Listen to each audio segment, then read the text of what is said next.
রান্নাবাটির পক্ষ থেকে সকল দর্শক বন্ধুদের স্বাগত জানিয়ে শুরু করছি আজকের রেসিপি আলু পটল দিয়ে অমলেট কারি। এর জন্য প্রথমেই 4টে ডিম নিয়ে নিতে হবে আর তার সাথে নিয়ে নিতে হবে পেঁয়াজ কুচি বেশ খানিকটা পরিমাণে। পেঁয়াজ কুচির পরিমাণটা চাইলে আপনারা আপনাদের ইচ্ছে মতো কম বেশি করে নিতে পারেন। তারপরে আদা রসুন লঙ্কার পেস্ট, পরিমাণ মতো নুন দিয়ে ভালো করে ডিমটাকে ফেটিয়ে নিতে হবে।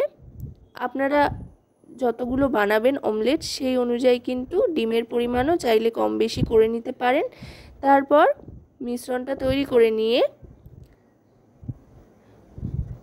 একটা পাত্রের মধ্যে তেল দিয়ে অমলেট তৈরি করে নিতে হবে।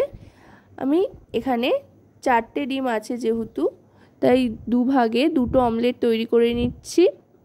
তারপরে 2টো অমলেটকে 4 টুকরো করে কেটে নেব। সাধারণত আমরা অমলেট কারি খেয়েই থাকি, কিন্তু এভাবে একবার পটল দিয়ে কিন্তু আপনারা চাইলে অমলেট কারি বানিয়ে দেখতে পারেন। বেশ সুস্বাদু হয় আর পটলটাও বেশ টেস্টি লাগে এইভাবে বানালে। এবার অমলেটটা ভালো করে মুড়িয়ে নিয়ে 4 টুকরো করে নিচ্ছি। এইভাবে 2টো অমলেট থেকে 8 টুকরো অমলেট হয়ে যাবে। তারপর সেটা দিয়েই রান্না করব। আশা করব রেসিপিটি আপনাদের ভালো লাগবে। ভালো লাগলে অবশ্যই রান্নাবাটি চ্যানেলটিকে সাবস্ক্রাইব করে লাইক শেয়ার কমেন্টের মাধ্যমে আমাদের পাশে থাকবেন আর পাশে থাকা বেল আইকনটি অন করে দেবেন সবার আগে সমস্ত রকম নতুন রান্নার রেসিপি পাওয়ার জন্য। এবার কড়াইতে সর্ষের তেল আর সাদা তেল একসাথে নিয়ে গরম করে নিলাম। আপনারা চাইলে যে কোনো একটা তেলও ব্যবহার করতে পারেন, তবে আজকে 2টো তেলই মিশিয়ে নিয়েছি। এবার এর মধ্যে দিয়ে দিচ্ছি একদম লম্বা লম্বা পাতলা পাতলা করে কেটে নেওয়া আলু। এতে করে রান্নাটা অনেক তাড়াতাড়ি চটপট হয়ে যায় আর খেতেও খুব সুস্বাদু হয়। আলুটা এবার বেশ খানিকটা ভালো করে ভেজে নিতে হবে। আলুটা অর্ধেক ভাজা হয়ে আসলে তারপর দিয়ে দেব একই রকম লম্বা লম্বা করে কেটে নেওয়া পটলের টুকরোগুলো। এবার গ্যাসের ফ্লেমটা মিডিয়াম টু লোতে রেখে আলুর সাথে পটলগুলোকেও ভালো করে ভেজে নিতে হবে।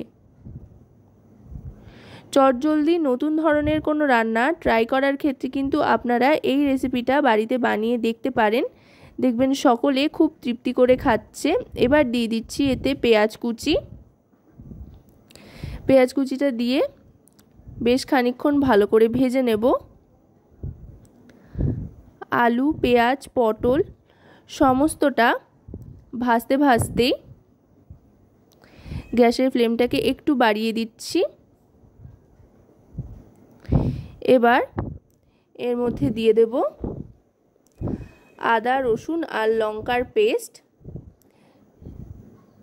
এটা একটু বেশি করে দিলাম। এই রেসিপিটা একটু ঝাল ঝাল হলে বেশ ভালো লাগে, সেই জন্য আদা রসুন আর কাঁচা লঙ্কার পেস্টটা বেশ অনেকটা পরিমাণে দিয়ে দিলাম। দিয়ে এবার রসুনের কাঁচা গন্ধটা যাওয়া পর্যন্ত কিন্তু ভাজতে থাকতে হবে।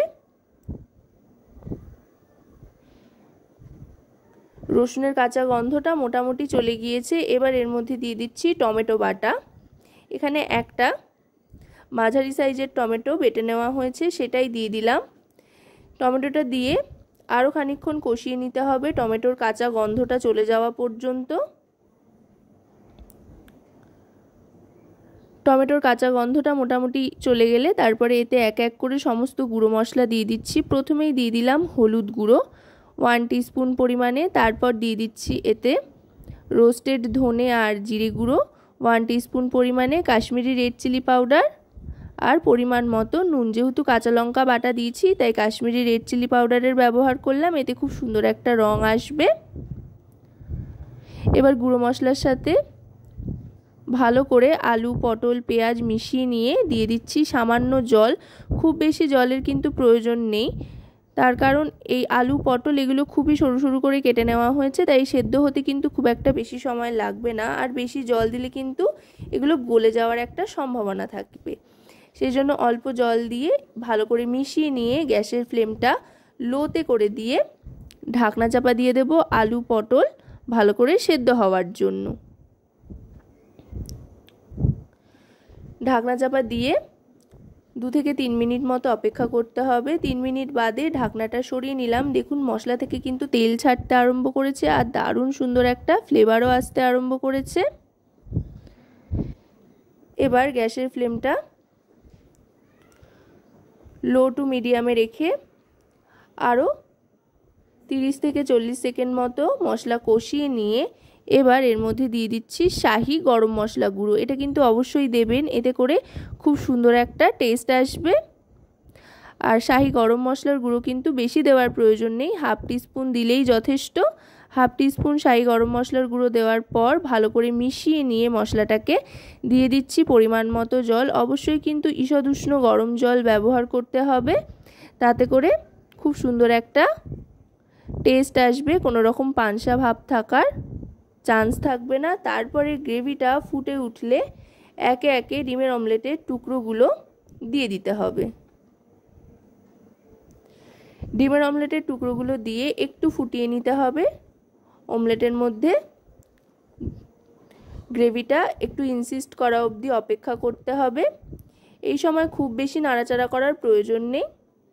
তারপরে 1 মিনিট মতো স্ট্যান্ডিং টাইমে রেখে সার্ভ করে দিচ্ছি। এটা কিন্তু গরম গরম ভাতের সাথে খেতে দারুণ লাগে। চাইলে আপনারা রুটি পরোটার সাথেও কিন্তু এটা খেয়ে দেখতে পারেন, বেশ নতুন একটা অভিজ্ঞতা হবে। তো আজকের এই রেসিপিটি আপনাদের কেমন লাগলো সেটা কিন্তু অবশ্যই আমাকে কমেন্টের মাধ্যমে জানাবেন। আপনাদের একটা কমেন্ট, লাইক, সাবস্ক্রাইব, শেয়ার কিন্তু আমাদের অনেক অনেক উৎসাহিত করে নতুন ভিডিওর জন্য, তাই আমাদের পাশে থাকুন।